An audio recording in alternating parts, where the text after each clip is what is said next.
So then, we are back with more understandings from the time of the Second Tabernacle services, where we find the Aramaic English translation of the word.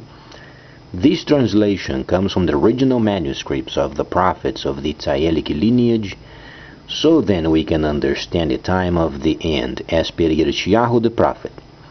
We find layers of understanding of the spring feast, the Aurum feast, and also the returning of the cities of the Messiah laid waste from many centuries. As we read then Yirmiyahu the prophet, we find then these layers related with the time of the spring feast, and you find also related with the Aurum feast. But then let's evaluate Yirmiyahu for a moment, a great prophet of the Creator himself, yet he was sawn in half, he was murdered, he was destroyed. Let's understand then during these times where the revelations of the Holy Creator become so popular, yet when people they find fault in someone else's life, the only return there is given is destruction. It is amazing how people they can understand instructions and revelations, and they don't give absolutely no other truth back but destruction. So then, prior of given revelations, people have certain expectations. However, what kind of a fruit they give in return? The only evil they can give is when they find fault, and it is very destructive. Let's evaluate what Yirmiyahu the prophet has given to Israel as far as directions. He was a very great prophet. He knew what he was saying. He revealed and he revealed, he directed and he revealed and he directed, and the Holy Creator God was with him. And what was then the return that nation gave him? They destroyed him. During these times, we find ourselves then during the time of the restoration period, and people are becoming more aware of the lies and cheats of this world.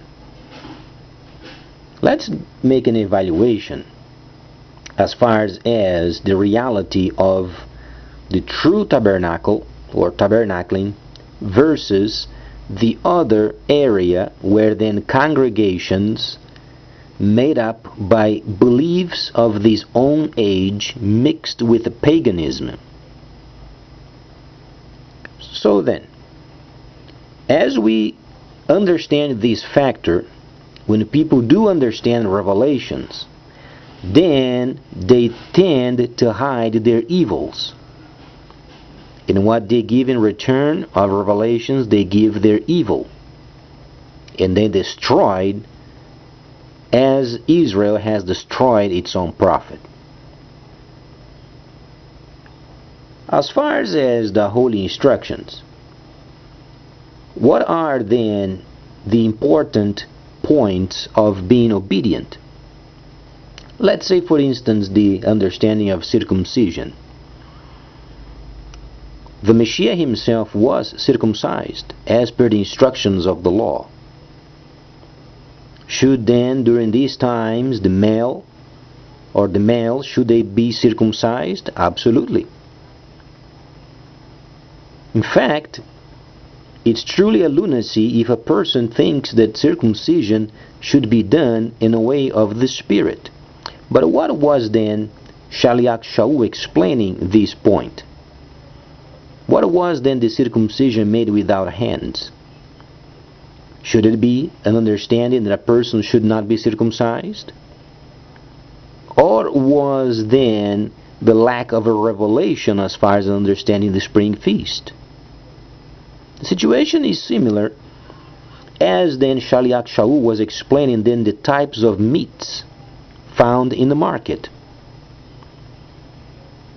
Shaliach Shaul was explaining of the meats that were clean to eat as per the instructions.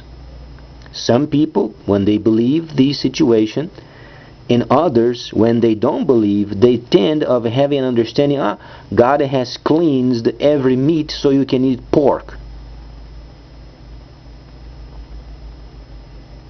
No, Shaliach Shaul was explaining of those clean meats that were in the market, even if you do not know if it was sacrificed on temples or not, you should buy and eat clean meat with a conscience clean.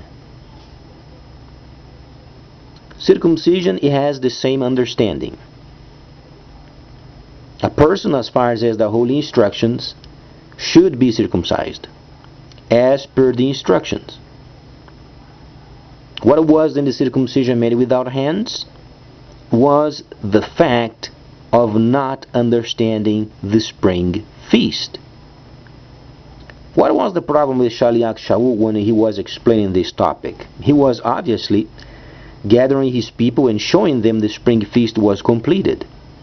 As some of the people, they did not believe what Shaliach Shaul has said, then Shaliach Shaul made this statement, as if you are then being circumcised without hands.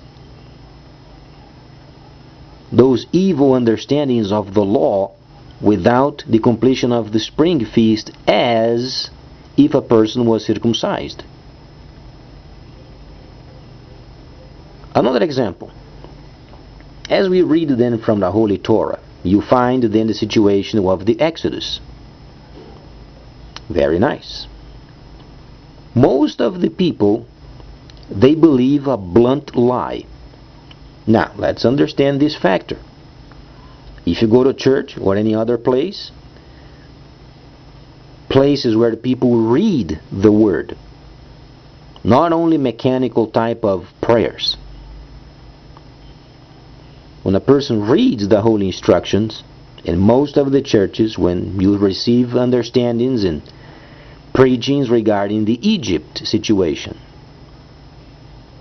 what is the most teaching that you hear out there? Oh, there were 10 plagues and Egypt was destroyed.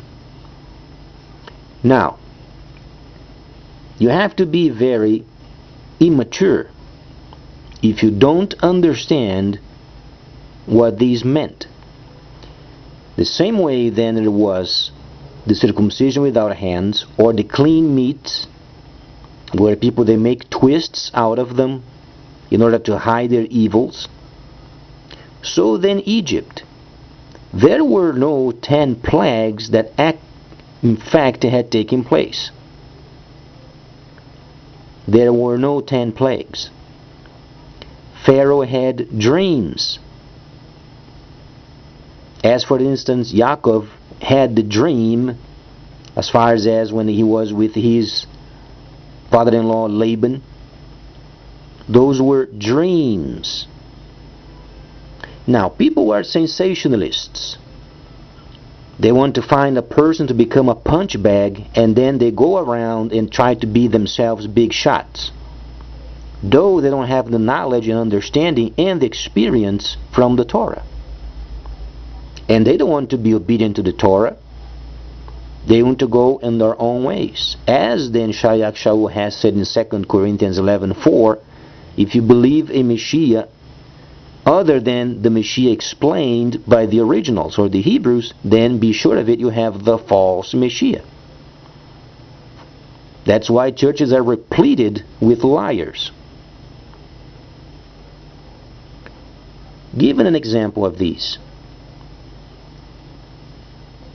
as far as then, when Pharaoh, after these 10 dreams, there were no plagues, only dreams, then Pharaoh was afraid, and he did let some of the people go. Very nicely. When they did, shortly after, then he came to his senses, and he saw that he was deceived.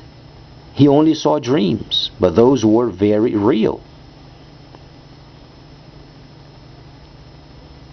Then Pharaoh gathered his armies.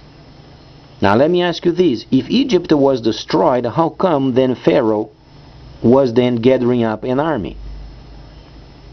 It proves there were no plagues.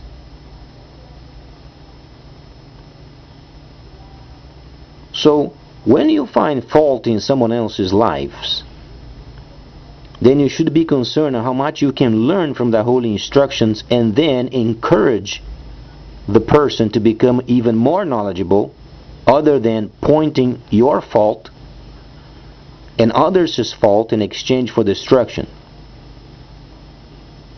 This means being humble.